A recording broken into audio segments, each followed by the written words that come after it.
محمد وآل محمد۔ خداوند عالم کے اس کلام واجب الاحترام کا ترجمہ اور خلاصہ مطلب یہ ہے کہ خالق اکبر حلفیہ بیان میں قسم کھا کے فرما رہا ہے، مجھے قسم ہے زمانے کی سب کے سب لوگ گھاٹے اور خسارے میں ہیں سوائے ان خوش قسمت لوگوں کے کہ جن کے اندر یہ چار صفات پائے جائیں۔ پہلی صفت ہے ایمان، دوسری صفت ہے ایمان کے تقاضوں کے مطابق نیک عمل اور نیک کام، اور تیسری صفت ہے جس کو حق سمجھتے ہیں وہ اس کو آگے بھی پھیلاتے ہیں، اور چوتھی صفت یہ ہے کہ خود بھی صبر کرتے ہیں اور دوسرے مصیبت زدہ لوگوں کو صبر کی وصیت اور نصیحت بھی کرتے ہیں۔ صلوات پڑھیں محمد وآل محمد پر، اللہم صلی علی محمد وآل محمد۔ تو سلسلہ کلام ایمان کے بارے میں جاری تھا کہ ایمان کی اصل حقیقت کیا ہے، مومن بننے کا طریقہ کیا ہے، مومن بن کر جینے مرنے کا سلیقہ کیا ہے۔ غالب نے کہا تھا بس کہ مشکل ہے ہر ایک کام کا آسان ہونا، آدمی کو بھی میسر نہیں انسان ہونا۔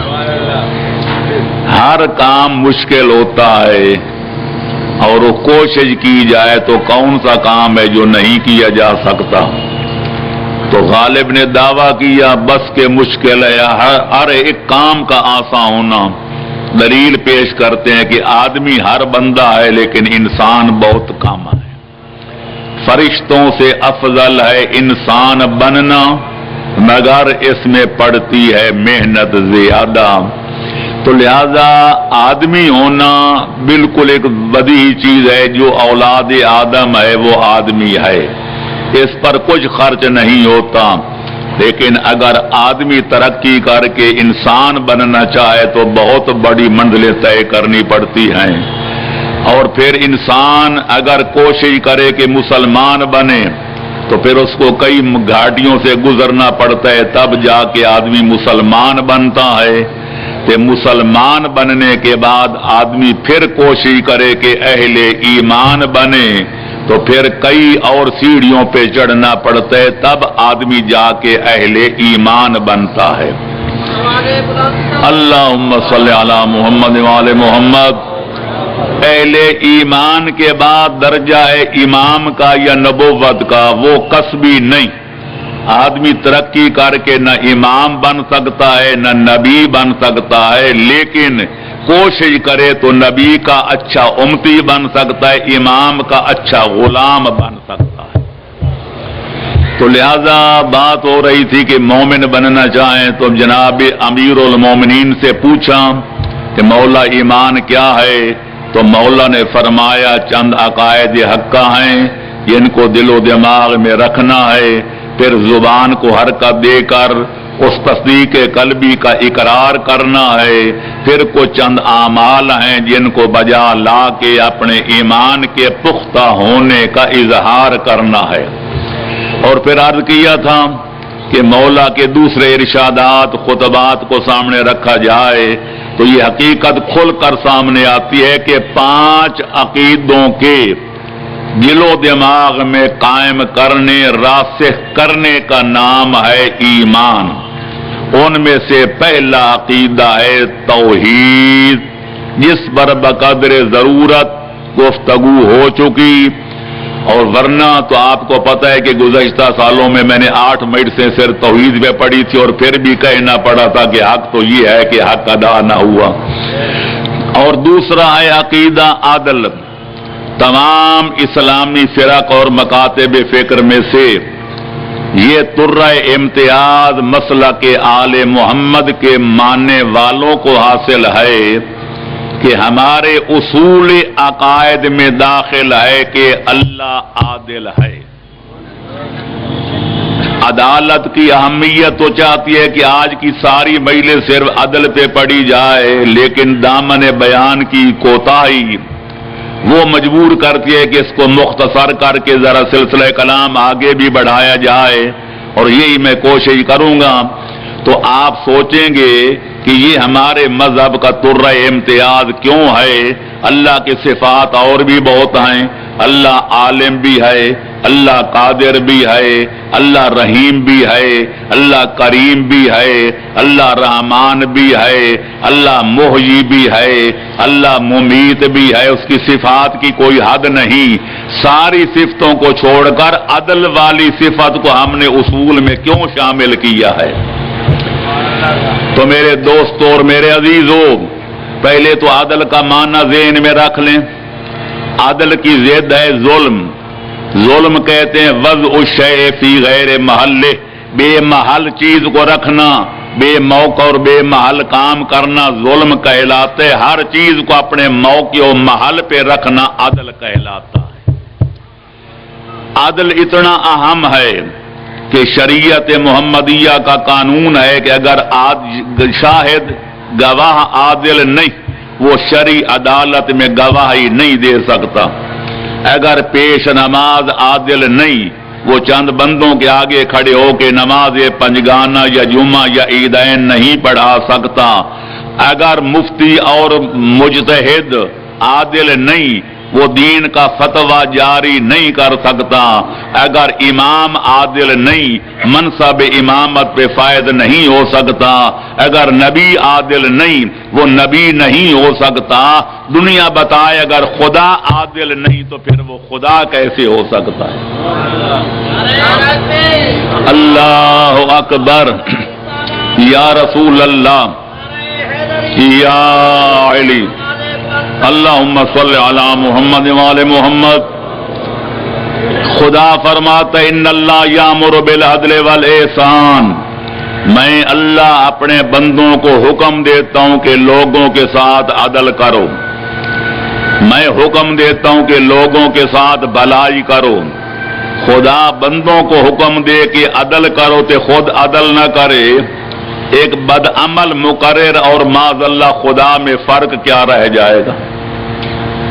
واعظاں کی جلوہ بر محراب و ممبر می کنم، ہم اکثر لوگ جو ممبروں پہ آتے ہیں جلوے ہمارے ممبروں پہ دیکھا کرو کہ ہم کہتے کچھ اور ہیں تے کرتے کچھ اور ہیں۔ قوم ہمارے ممبروں والے جلوے تو دیکھتی ہے پر ہماری خلوت والی کارستانیاں نہیں دیکھتی۔ اس لیے خدا جو حکم دیتا ہے کہ عدل کرو تو اگر خود عدل نہ کرے تو یہ خدا کی خدائی کے خلاف ہے۔ صرف حکم نہیں دیتا کہ عام لوگوں سے عدل کرو، فرماتا ہے کہ لا یجرمنکم شنآن قوم علی الا تعدلوا اعدلوا هو اقرب للتقوی۔ اگر تم عدالت کی کرسی پہ بیٹھے ہو، اگر تم قضاوت کر رہے ہو، ججی کر رہے ہو، اور تمہارے سامنے دو فریق مقدمہ لے کر آئیں، ان میں ایک ہو تمہارا دوست، دوسرا فریق ہو تمہارا دشمن، اللہ فرماتے تمہارے ایمان کا امتحان اب شروع ہوتا ہے۔ تم خدا داد عقل و علم کے ذریعے دیکھو، اگر دشمن حق پر ہے تو بغیر کسی ہچکچاہٹ کے اس کے حق میں فیصلہ کر کے دوست کو محروم کر دو۔ اگر عدل نہیں کرو گے تو فاسق فاجر بن جاؤ گے، اور فاسق فاجر بن گئے تو جنت میں داخلے کے اہل نہیں رہو گے۔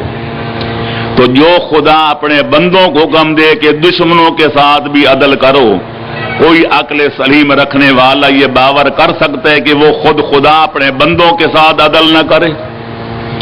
کچھ لوگ سمجھتے ہیں کہ عدل اور مساوات ایک ہے، سب کو ایک لاٹھی سے ہانکنا، لہذا کچھ لوگ کہتے ہیں جناب اگر اللہ عادل ہے تو یہ اونچ نیچ کیوں ہے؟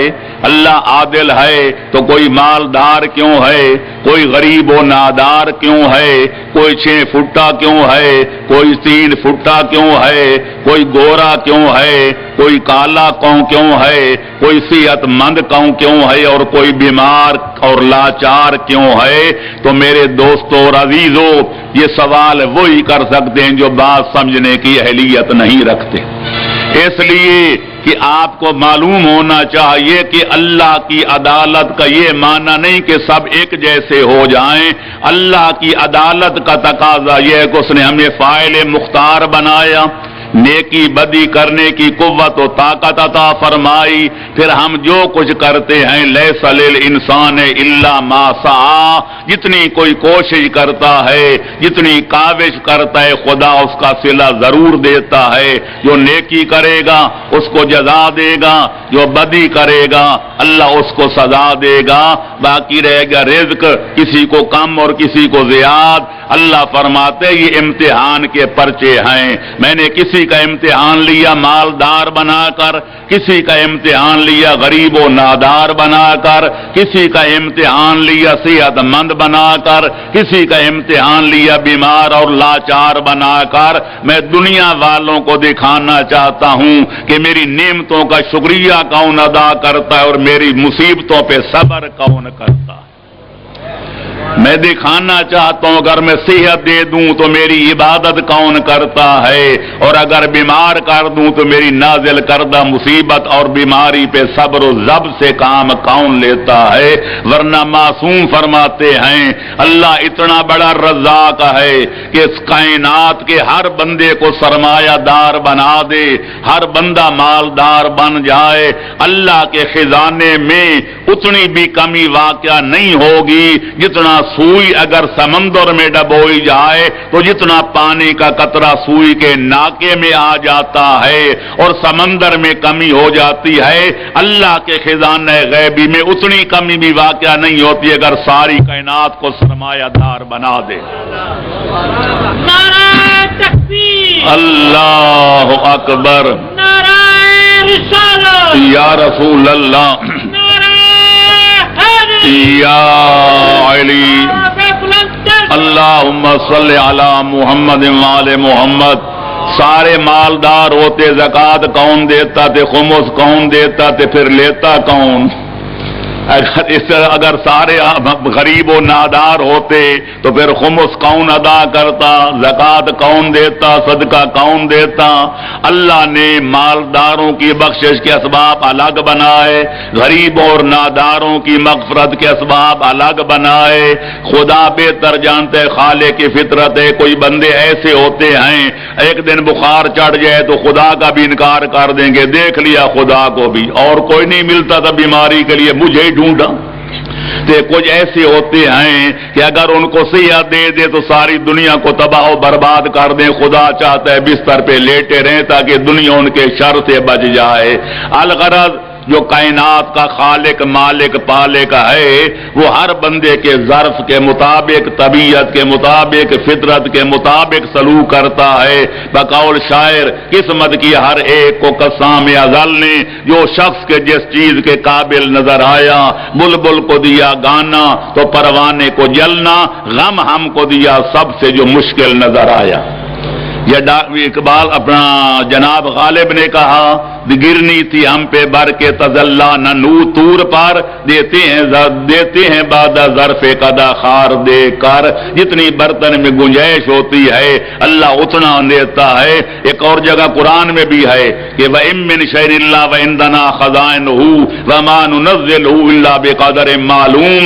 کائنات کی ہر شے کے خزانے میرے قبضے قدرت میں ہیں، پر میں اتنا اتارتا ہوں اتنا دیتا ہوں جتنا ظرف کے اندر گنجائش ہوتی ہے. اللہم صلی علی محمد وآل محمد. تو بہرحال یہ تو کونیات کے بارے میں ہے، اس کائنات کے بارے میں کہ اللہ جو کچھ کرتا ہے وہ عدل و انصاف پہ مبنی ہے.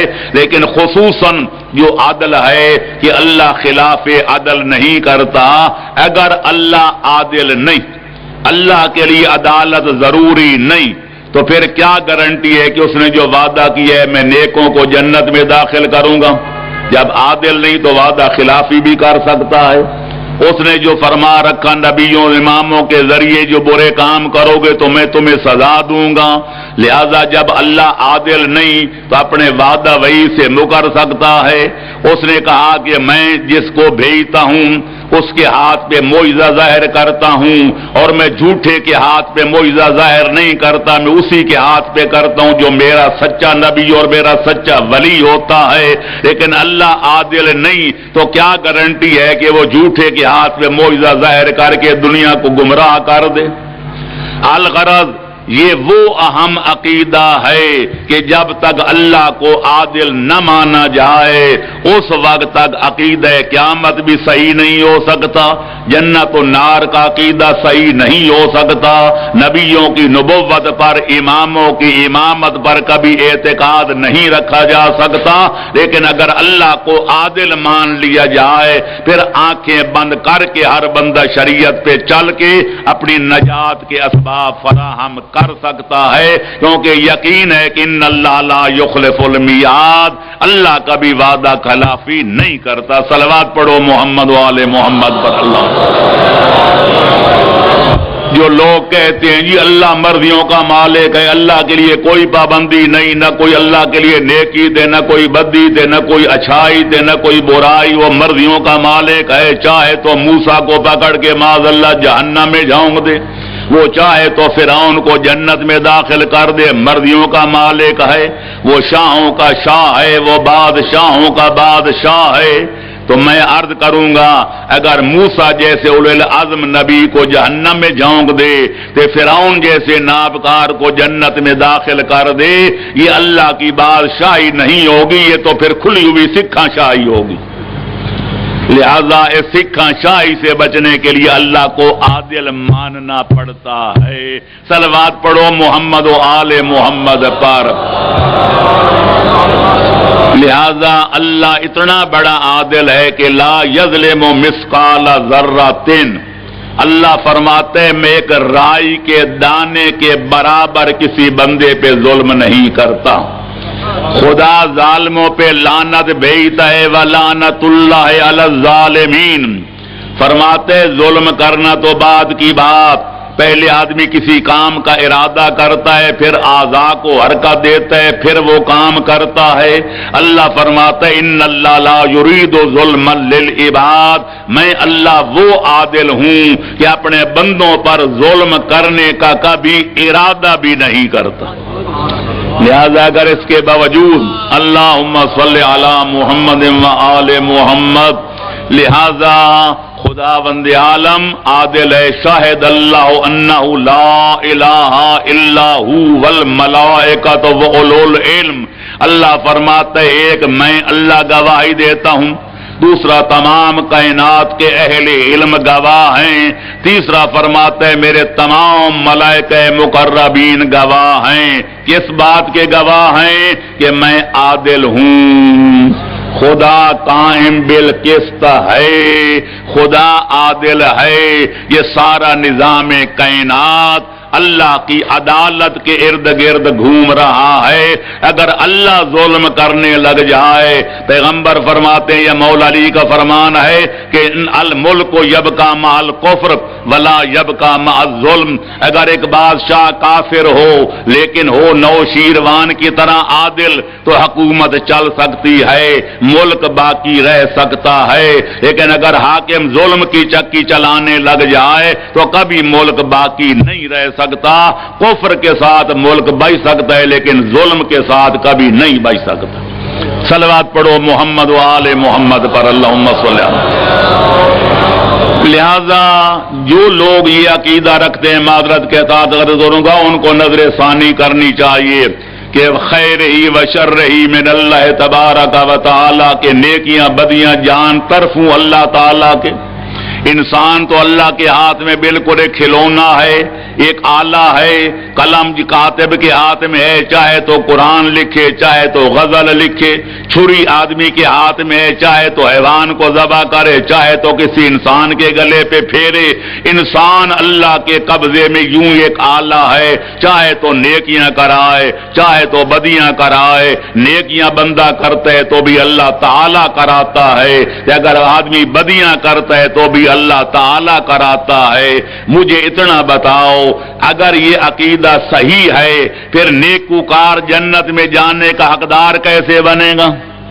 اور اگر یہ صحیح عقیدہ ہے کہ بدیاں خدا کراتے ہے تو گناہگار جہنم میں جانے کا سزاوار کس طرح بنے گا؟ پھر تو جزا بھی اللہ کو ملنی چاہیے تھے، معاف رکھنا سزا بھی اللہ کو، کیونکہ نیکیاں بھی وہ کراتے تھے، بدیاں بھی وہ کراتا ہے۔ اس لیے ماننا پڑے گا کہ اللہ زبردستی نہ نیکیاں کراتا ہے نہ بدیاں کراتا ہے، اس نے انسان کے اندر قوت رکھ دی، اس قوت سے نیکیاں بھی وہ کر سکتا ہے اور بدیاں بھی کر سکتا ہے۔ پھر دو طاقتیں پیدا کر دی، دو آدمی کے انسان کے اندر، نفس کے اندر، اور دو چیزیں باہر۔ ایک قوت ہے نفس امارہ والی، وہ آدمی کے اندر ہے، وہ برائیوں کی طرف دعوت دیتی ہے۔ دوسری ہے قوت عاقلہ، وہ اچھائی کی طرف بلاتی ہے۔ دو ہیں خارجی قوتیں، ایک ہے نبی و امام، وہ نیکی کی دعوت دیتے ہیں، دوسری طرف ہے شیطان، وہ برائی کی دعوت دیتا ہے۔ انسان دو راہ پہ کھڑا ہے، اگر نفس امارہ کی خواہش ٹھکرا کر، شیطان کا ناک رگڑ کر نبی و امام کا حکم مانے اور عقل کے پیچھے چلے تو وہ مخدوم ملائکہ بن جاتا ہے۔ لیکن اگر عقل کی آواز پہ لبیک نہ کہے، نبی و امام کی آواز اور ان کی صدا پہ لبیک نہ کہے، وہ نفس امارہ کا غلام بن جائے، شیطان کا غلام بے دام بن جائے، آدمیت کے درجے سے گر کر وہ حیوانوں سے بھی بدتر ہو جاتا ہے۔ اللہم صلی علی محمد و آل محمد۔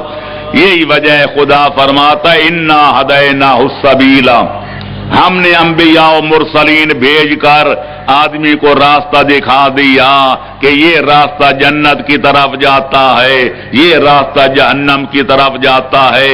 یہاں لفظ سبیل اور دوسری جگہ نجدین، انا ہدیناہ النجدین، ہم نے دونوں راستے آدمی کو دکھا دیے، جنت والا بھی جہنم والا بھی۔ قد تبین الرشد من الغی، اتنے نبی اور امام آنے کے بعد بھری ہوئی کائنات میں ایک بندہ بھی ایسا نہیں مل سکتا جو یہ کہے کہ مجھے پتہ نہیں کہ حق کیا ہے اور باطل کیا ہے۔ کوئی نہیں کہہ سکتا کہ مجھے نہیں پتا کہ نیکی کیا ہے اور بدی کیا ہے۔ ہم نے ہر چیز علیحدہ کر دی، حق الگ ہو گیا، باطل الگ ہو گیا، نیکی الگ ہو گئی، بدی الگ ہو گئی۔ اب راستے پہ چلنا حضرت انسان کا ذاتی فعل ہے، اختیاری فعل ہے، چاہے تو جنت والے راستے پہ چل کے جنت میں جائے اور چاہے تو جہنم والے راستے پہ چل کے جہنم کا ایندھن بن جائے۔ وما ربک بظلام للعبید، میں وہ عادل خدا ہوں کہ میری طرف ظلم کی نسبت بھی نہیں دی جا سکتی۔ اللہ اکبر، یا رسول اللہ، یا علی، اللہم صلی علی محمد و آل محمد۔ بس عدل کے بارے میں اتنا کافی ہے، ہمارے مذہب کا یہ تغرائے امتیاز ہے، درہ امتیاز ہے، اور ہمارے لیے باعث صد افتخار ہے کہ ہم اللہ کو عادل جانتے ہیں اور انشاءاللہ جانتے تھے، جانتے ہیں اور رہتی دنیا تک اللہ کو عادل جانتے رہیں گے اور مانتے رہیں گے۔ اگر اللہ ہی عادل نہیں تو پھر ثواب کی توقع کس طرح رکھیں گے کہ اس کے عذاب سے ڈریں گے کس طرح؟ لہذا اللہ عادل ہے۔ دو عقیدے ہو گئے ختم مومن بننے کے لیے۔ اب ذرا آگے بڑھو، تیسرا عقیدہ ہے نبوت و رسالت۔ صلوات پڑھیں محمد و آل محمد پر، اللہم صلی۔ سب سے پہلا سوال یہ پیدا ہوتا ہے کہ نبی اور رسول کی پبلک اور عوام کو ضرورت کیا ہے؟ نبی کا آنا ضروری ہے؟ ہم کہتے ہیں ہاں۔ جواب کیوں ضروری ہے اس کا ہمیں جواب معلوم ہونا چاہیے۔ رسول کا آنا لازم ہے، کیوں لازم ہے اس کا کوئی جواب ہمارے پاس ہونا چاہیے، کیونکہ اصول عقائد میں تقلید کام نہیں آتی، اپنی تحقیق کام آتی ہے۔ ایک بندہ کہے جی خدا ہے، تیرے پاس کیا ثبوت ہے؟ جی بابے جی نے کہا ہے کہ اللہ تعالیٰ ہے، یہ کافی نہیں۔ حسنین کا نانا خاتم الانبیاء ہے، جی ہاں، کیا دلیل ہے؟ جی استاد جی نے مجھے یہی پڑھایا تھا کہ نبی سارے برحق ہیں پر ہمارا نبی آخری نبی ہے. دلیل کیا ہے یہ تو مجھے پتہ نہیں. تیرا امام کون ہے؟ مولا علی میرے امام ہیں. دلیل کہ اما جی نے بتایا تھا کہ علی ولی اللہ کلمے میں پڑھنا چاہیے، علی امام ہے اور کوئی نہیں. دلیل کیا ہے؟ اما جی نے بتایا تھا. لہذا بلکہ یہاں مجتہد بھی کہہ دے تو وہ کافی نہیں جب تک دلیل سے ثابت نہ کیا جائے کہ خدا ہے تو کیسے ہے، خدا عادل ہے تو کس طرح ہے، نبی کا ہونا ضروری ہے تو کس طرح ضروری ہے، امام کا وجود اگر لازم ہے تو پھر اس کی ضرورت کیا ہے، اور امام کیسا ہونا چاہیے، نبی کیسا ہونا چاہیے، معیار نبوت کیا ہے، میزان امامت کیا ہے، اور ان کی پبلک کو ضرورت کیا ہے.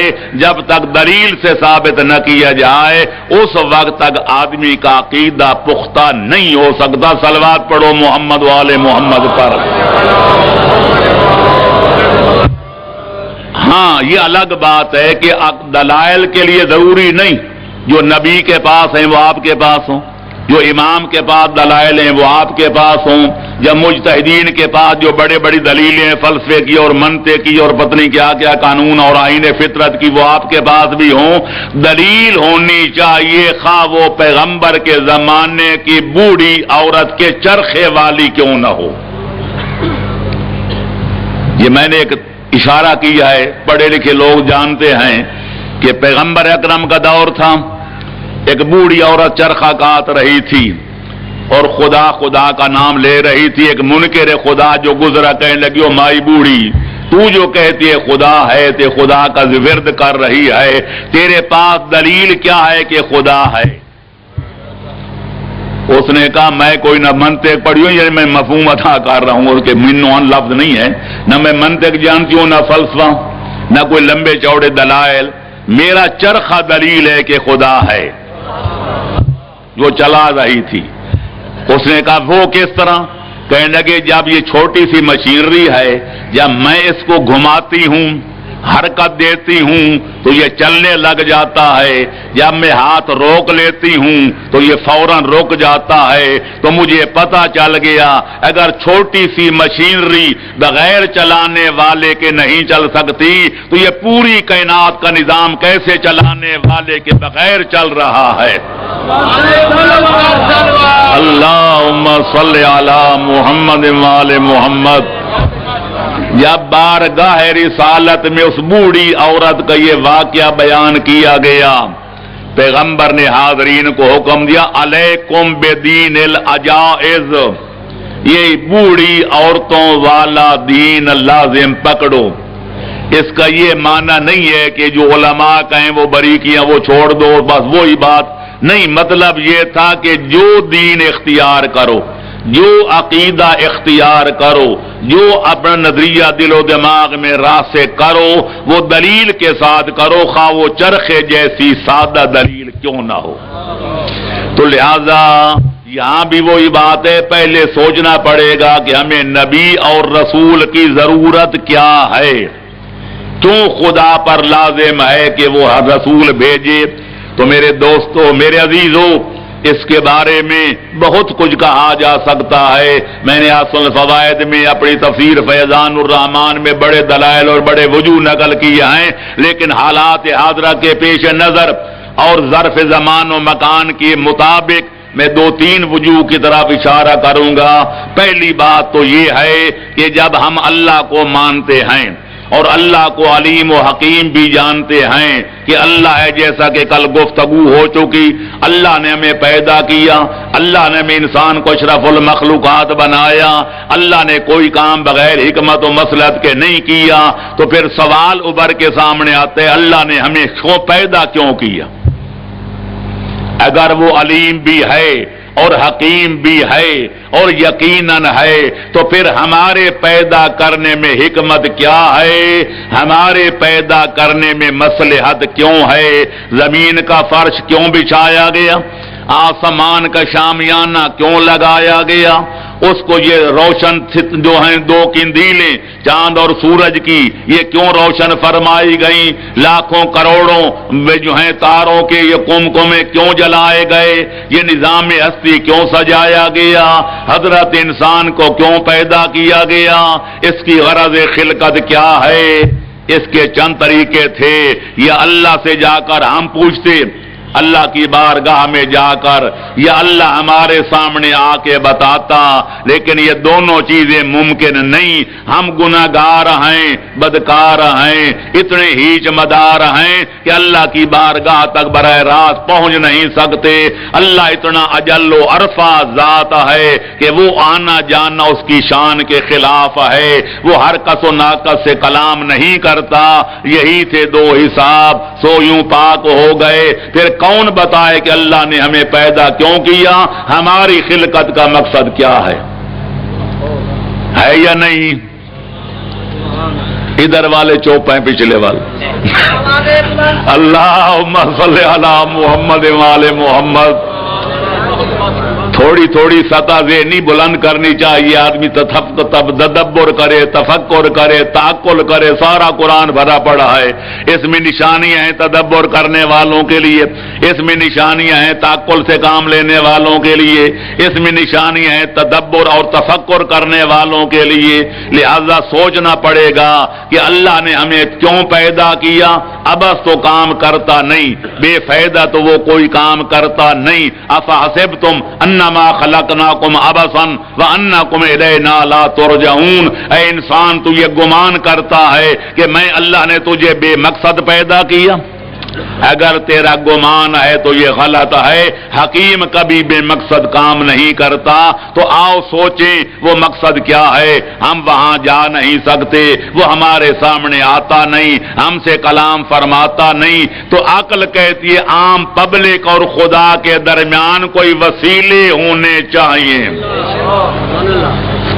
کوئی واسطے ہونے چاہیے، کوئی سفیر ہونے چاہیے کہ اللہ ان کو پیغام دے، وہ بندوں تک جا کے پہنچائیں، وہ خدا سے کلام کریں، خدا سے احکام لیں اور اس کے بندوں تک جا کے پہنچائیں۔ اب دیکھنا یہ ہے کہ اس کام کے لیے افراد کیسے ہونے چاہیے۔ اگر وہ ہم جیسے ہوں جیسے ہم ہیں، ہم گناہگار، وہ سفیر بھی گناہگار، ہم جہالت کا مجسمہ، معاذ اللہ وہ بھی جاہل، ہم گناہگار وہ بھی گناہگار، ہم خطا کار وہ بھی خطا کار، ہم بھی غلطیوں کا مجسمہ وہ بھی مرکب من الخطاء والنسیان۔ پھر وہ سفیر کیسے بنے گا؟ وہ ہم تک اللہ کا پیغام کیسے پہنچائے گا؟ وہ اللہ سے ہم کلام کس طرح ہوگا؟ تو عقل یہ کہتی ہے کہ اس واسطے کو ایسا ہونا چاہیے، اس وسیلے کے لیے ایسا ہونا لازم ہے کہ وہ نہ اس جیسا ہو کہ نہ ہم جیسا ہو۔ اگر بالکل اللہ جیسا ہوتا تو جس طرح اللہ ہمارے سامنے نہیں آتا وہ وسیلہ بھی نہ آ سکتا، اور اگر بالکل ہم جیسا ہوتا تو جس طرح ہم براہ راست اللہ تک نہیں پہنچ سکتے، وہ نہ خود پہنچ سکتا نہ ہمیں پہنچا سکتا۔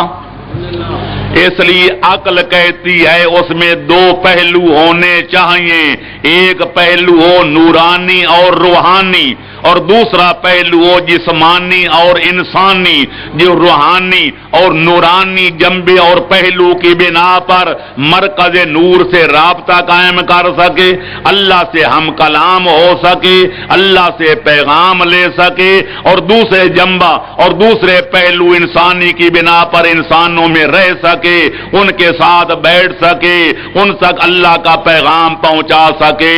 تو لہذا یہی وجہ ہے کہ جن لوگوں نے ان کے نورانی اور روحانی پہلو پہ نظر ڈالی وہ غالی بن کے کہنے لگے یہ تو اس جیسے ہیں، اور جن نے انسانی اور بشری پہلو پہ نظر ڈالی وہ بیچارے کوتا اندیش کہہ اٹھے یہ تو بالکل ہم جیسے ہیں۔ لیکن جن بالغ نظر لوگوں کی نگاہ ان کے دونوں پہلوؤں پر تھی. وہ پکار اٹھے یہ نہ اس جیسے ہیں نہ ہم جیسے ہیں, وہ اپنی مثال آپ ہیں, ان جیسا کوئی اور نہیں ہے. اللہ اکبر, یا رسول اللہ, یا علی, اللہم صلی علی محمد وآل محمد. کبھی حرف مشدد آپ نے دیکھا ہوگا ولضالین, ایک سرا اس کا ادھر ملتا ہے دوسرا ادھر ملتا ہے. اس کا کام ہی دو جملوں کو یا دو لفظوں کو یا دو حرفوں کو آپس میں ملانا ہوتا ہے. اسی بنا پر کسی شاعر نے کہا کہ یہ جو وسیلے ہوتے ہیں ادھر اللہ سے واصل ادھر مخلوق میں شاغل, خواص اس برزخ کبریٰ میں ہے حرف مشدد کا.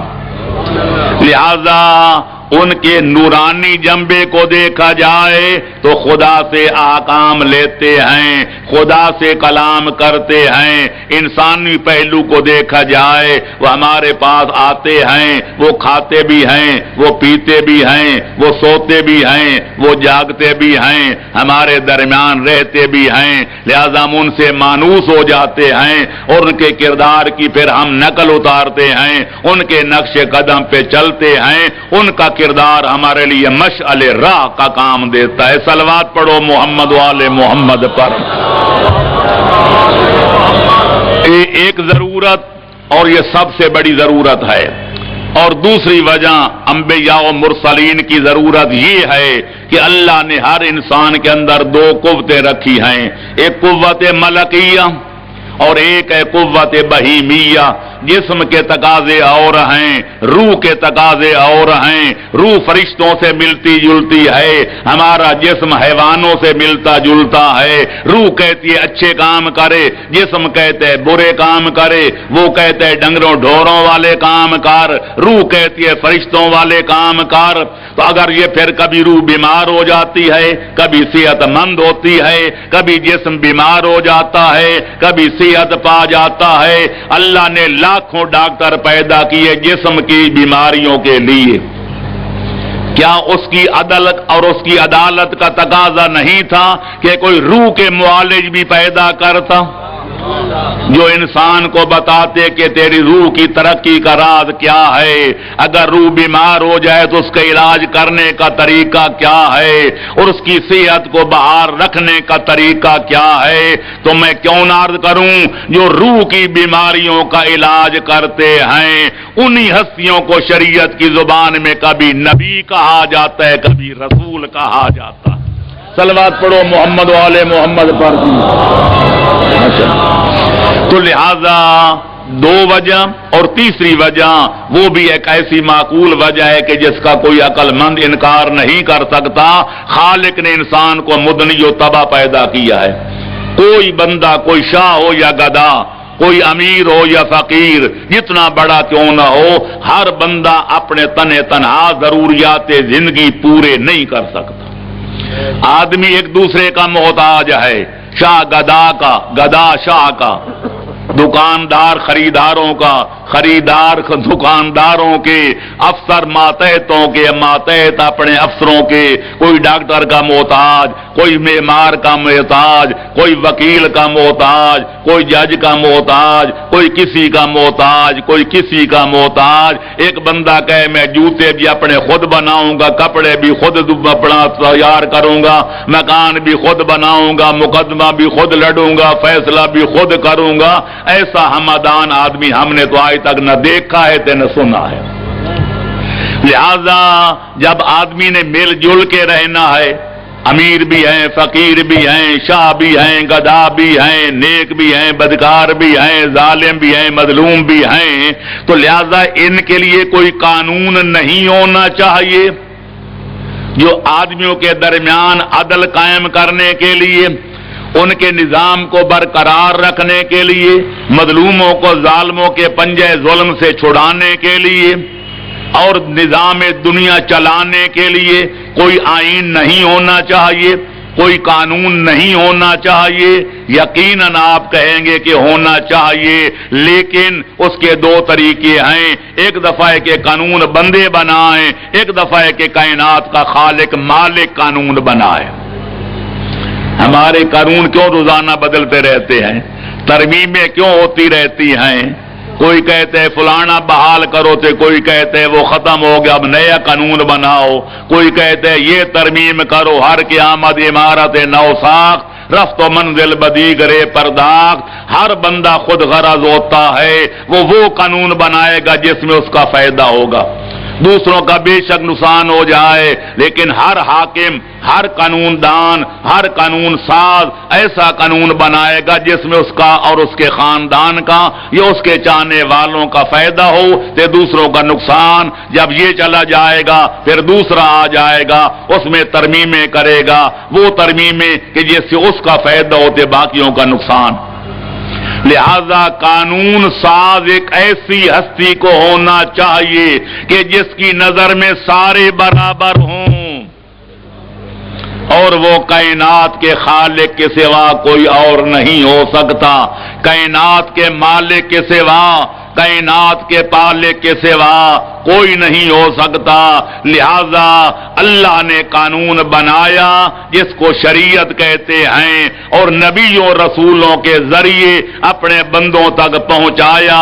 اگر لوگ شریعت کے قانون پہ عمل کرتے یا آج بھی کرنے لگ جائیں، میں دعوے سے کہتا ہوں دنیا سے ظلموں کا نام و نشان بھی مٹ جائے اور دنیا جنت کا نمونہ بن جائے۔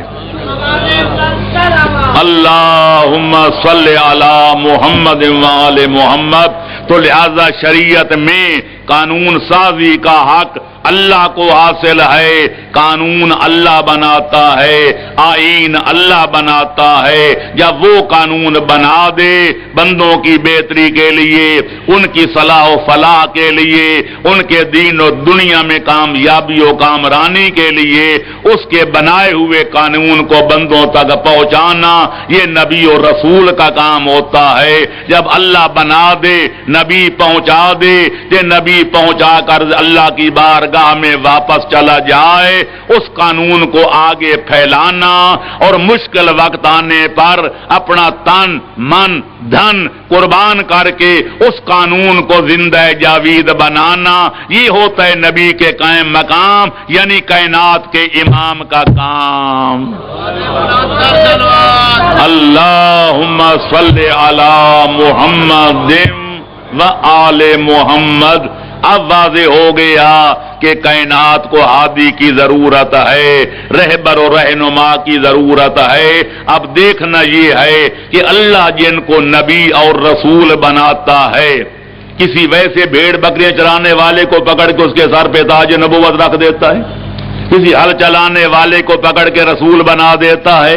نہیں، نبی ہوتا ہے جبکہ ماں کے شکم میں ہو، رسول ہوتا ہے جب پنگھوڑے میں سو رہا ہو۔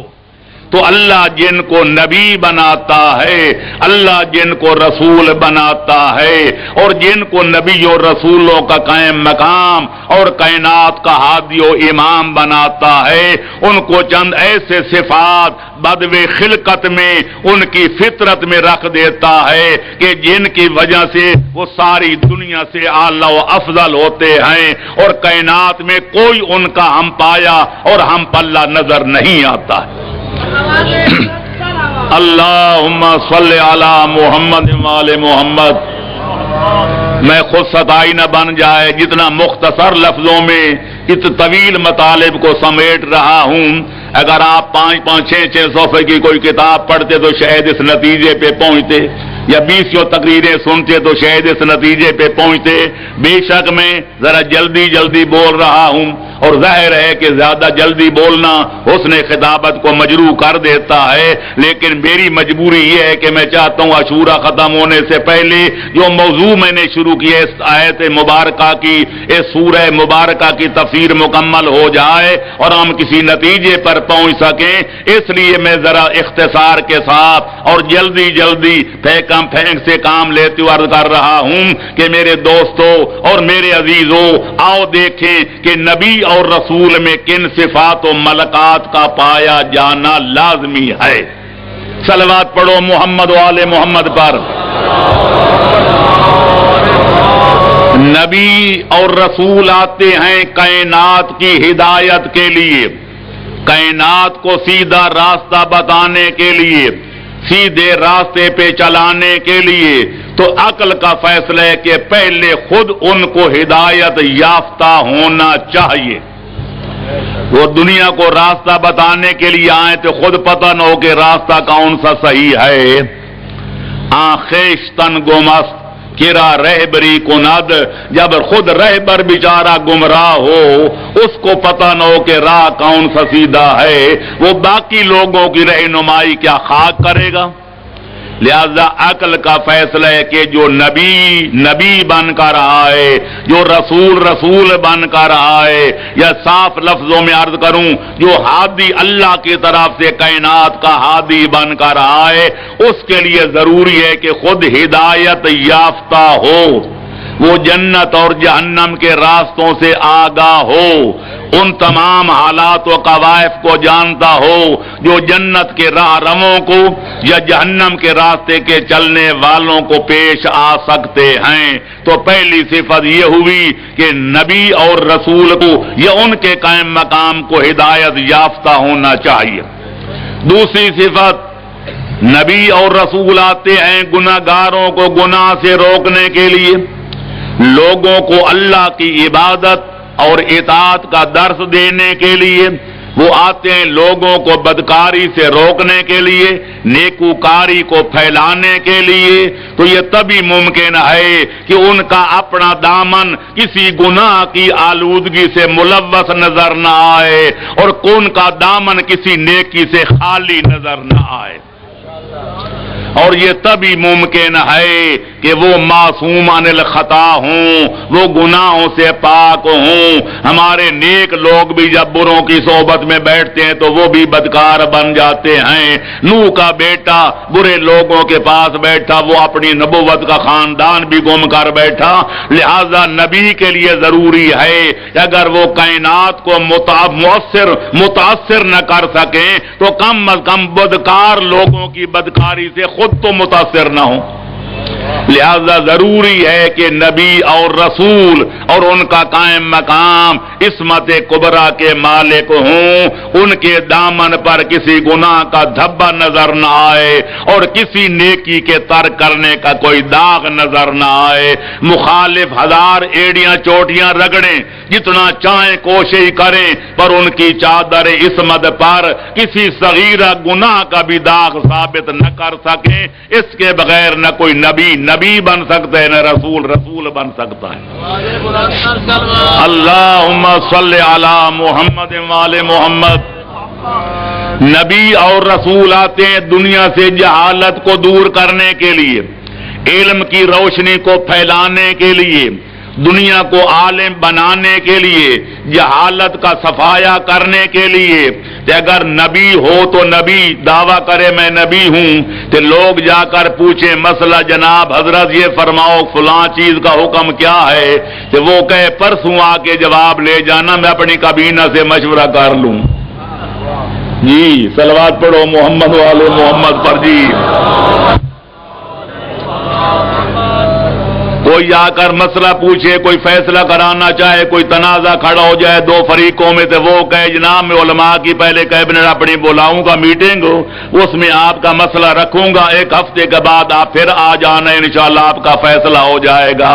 خدا لگی کہو، اگر وہ کہہ دے پرسوں آ کے جواب لے جانا، یا کہہ دے ایک ہفتے کے بعد آنا، دوبارہ آنا، میں اپنی کیبنٹ کی میٹنگ بلا لوں اور آپ کا مسئلہ اس کے اندر رکھوں گا سامنے، تاکہ دیکھا جائے کہ اس کا حل کیا ہے، تو وہ بندے جو مقدمہ لے کر آئیں گے وہ بھی اس کو اللہ کا نبی مانیں گے۔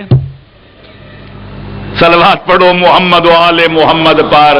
اس لیے معصومین نے حجت خدا کے پہچاننے کا ایک ہمیں میزان بتایا، ایک معیار بتایا، فرمایا الحجت من لا یقول لا ادری، نبی ہو یا نبی کا وصی، حجت خدا وہ ہو سکتا ہے جو کسی سائل کے جواب میں یہ نہ کہے کہ مجھے تیرے سوال کا جواب نہیں آتا۔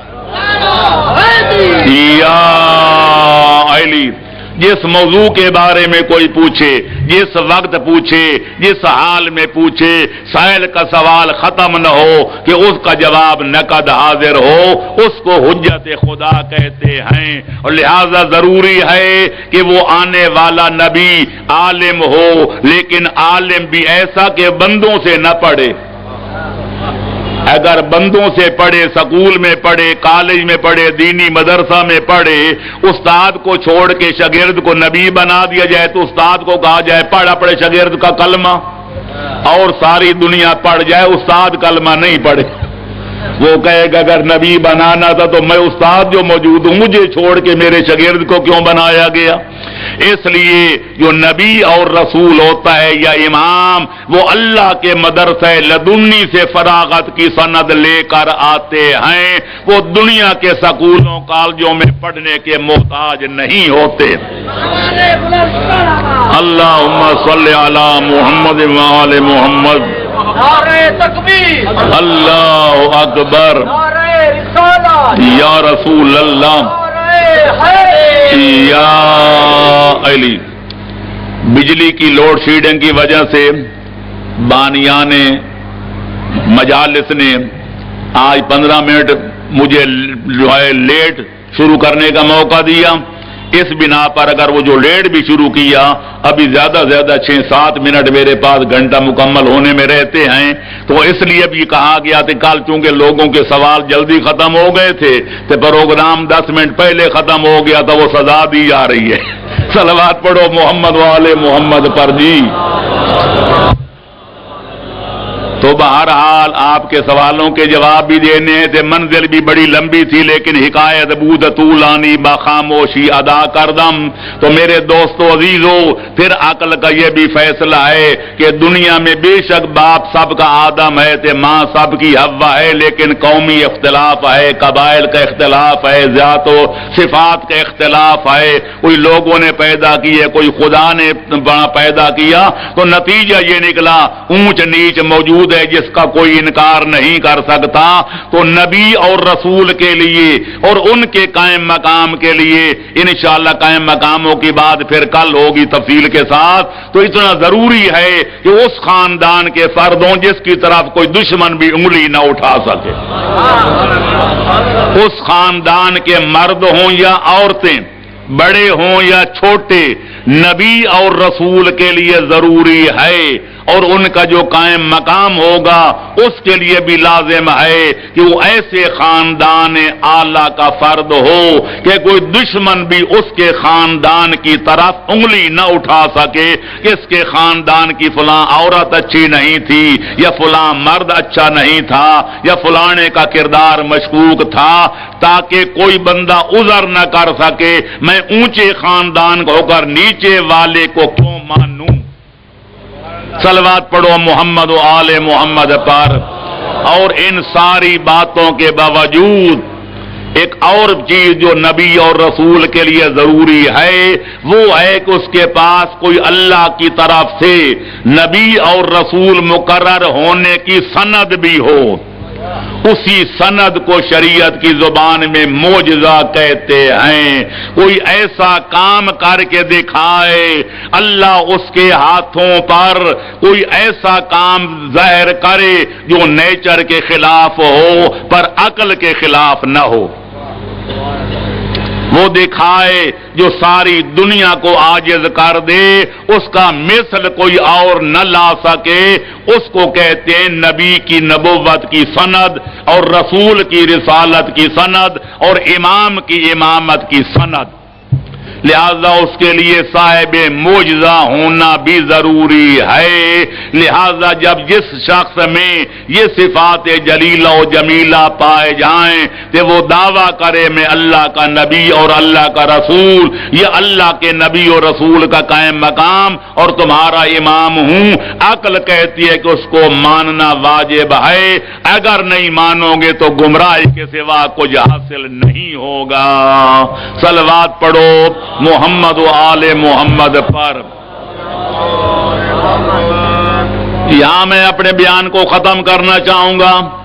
اگر میں مزید تفصیلات میں جاؤں تو کم از کم ایک مجلس درکار ہے اس بات کے ثابت کرنے کے لیے کہ جس طرح ہر نبی اپنی امت سے افضل ہوتے، ہمارا نبی وہ ہے جو آدم سے لے کر عیسیٰ تک 1,24,000 نبیوں سے افضل ہے۔ لیکن اجمالاً سمجھ لو میرے دوستو، اللہ نے کائنات میں کوئی بھی دو چیزیں برابر پیدا نہیں کی۔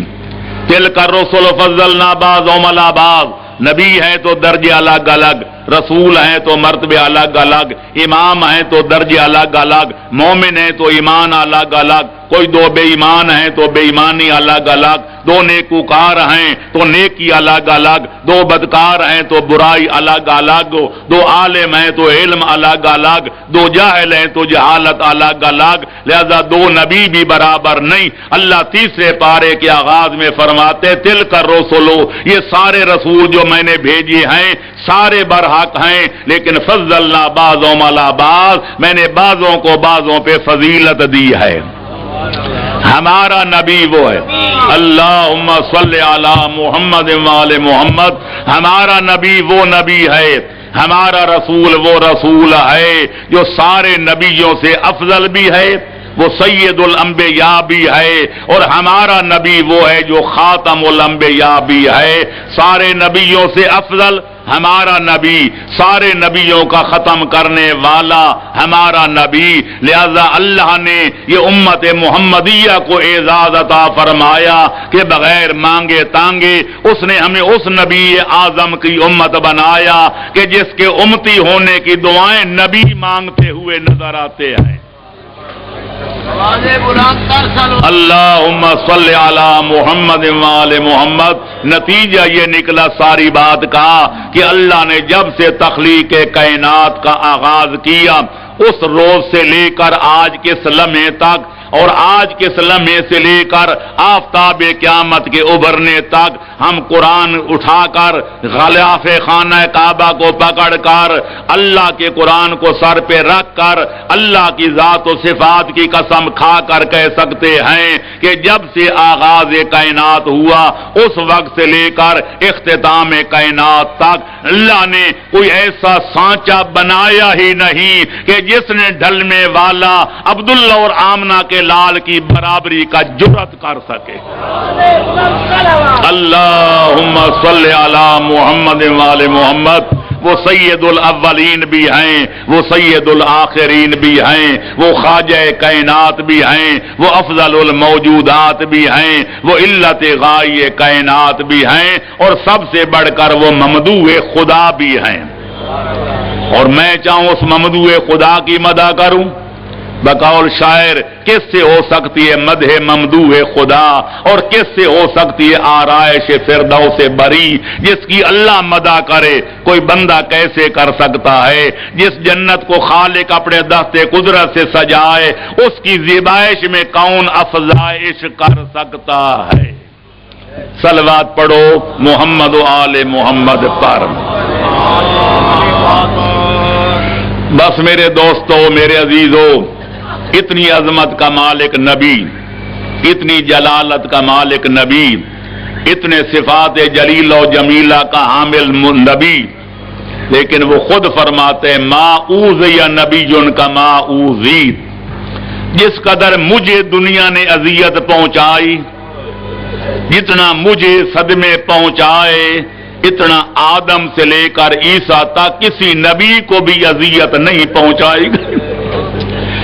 میں کہتا ہوں دنیا کا اصول ہے کہ جتنا بھی کیوں نہ مظلوم ہو، جب وہ دنیا سے چلا جائے اس کے مصائب ختم ہو جاتے ہیں، اس کی تکلیفیں ختم ہو جاتی ہیں، لیکن ہمارے نبی کو آج تک بھی جنت میں چین نہیں۔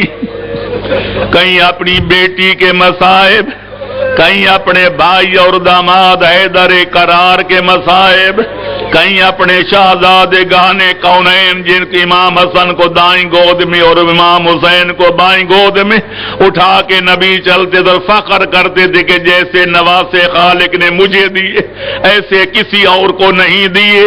کبھی ان کے مصائب، کبھی مظلوم کربلا کے مصائب، کبھی زین العابدین کی قید و بند کے مصائب، کبھی موسیٰ کاظم کی قید کے مصائب، آج تک 12ویں لال ولایت کی غیبت کبریٰ کے مصائب.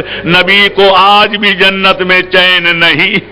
میں کیا عرض کروں، ابھی دختر نیک اختر کی مصیبتوں سے نبی فارغ نہیں ہوئے تھے کہ حیدر قرار کی شہادت کا سانحہ پیش آ گیا. مولانا بیان کر رہے تھے، میں صرف اتنا عرض کروں گا کہ جب حیدر قرار کے سر اقدس پر ظالم نے وار کیا اور میرے آقا کا سر اقدس دو نیم ہوا اور پہلا جملہ جو علی کی زبان سے نکلا وہ یہ تھا کہ فزت برب الکعبہ، کہ میں اللہ کے قسم کھا کے رب کعبہ کی قسم کھا کے کہتا ہوں علی آج اپنے مقصد میں کامیاب ہو گیا. شہزادوں نے چادر بچھائی، زخمی بابے کو چادر پہ لٹایا اور ان بیت الشرف میں لائے. جب شہزادیوں نے اپنے بابے کی حالت دیکھی جو پہلے ماں کے صدمے سے ابھی نڈھال تھی، جب یہ حالت دیکھی تو بیویاں اتنے بلند آواز سے رونے لگی کہ آسمان کے فرشتے بھی گریہ و بکا کرنے لگ گئے. حیدر قرار نے ذرا آنکھیں کھولی، دیکھا میری بیٹیاں اونچی آواز میں رو رہی ہے. دروازے پر میرے اصحاب کھڑے ہیں. فرمایا حسن بیٹا میرے قریب آؤ. امام حسن قریب آئے. بابا حکم. فرمایا بیٹا دروازے پہ چلے جاؤ اور میرے اصحاب سے کہو کہ اپنے اپنے گھروں کی طرف چلے جائیں. علماء نے یہی وجہ لکھی ہے کہ غیرت مند امام یہ برداشت نہ کر سکا کہ کہیں میری بیٹیوں کے رونے کی آواز میرے صحابیوں کے کانوں کے پردوں سے نہ ٹکرا جائے. میں عرض کروں گا والی نجف آقا او قسیم الجنت والنار آغا، آپ تو اتنی بات گوارا نہیں کر سکتے تھے کہ آپ کی بیٹیوں کی آواز آپ کے نیکوکار صحابہ کے کانوں میں نہ پڑ جائے. پر اس وقت جنت میں آپ کی کیا حالت ہوئی ہوگی جب یہی کوفہ ہوگا، یہی آپ والا دربار ہوگا، اس میں یزید کا نمائندہ ملعون ابن زیاد جاگزیں ہوگا اور تیری بیٹیاں جب دربار میں لائی جائیں گی ان کے سروں پہ کوئی چادر نہیں ہوگی اور ظالم پوچھ رہا ہوگا من ہی، یہ بی بی کون اور وہ بی بی کون. اے کاش کہ قیامت کبریٰ کا سورج ابھر آتا، کوفہ برباد ہو جاتا، لوگ اندھے ہو جاتے. لیکن تاریخ بتاتی ہے جب ظالم نے پوچھا تو درباری بتا رہے تھے ہذہ زینب و تلک ام کلثوم، یہ علی کی بڑی شہزادی زینب ہے اور وہ ان کی چھوٹی بیٹی ام کلثوم. شامیاں بستند بازو زینب کلثوم را، اے فلکا ابتدا ہی انتہائے اہل بیت الا لعنت اللہ علی القوم الظالمین وسیعلم الذین ظلموا ای منقلب ینقلبون.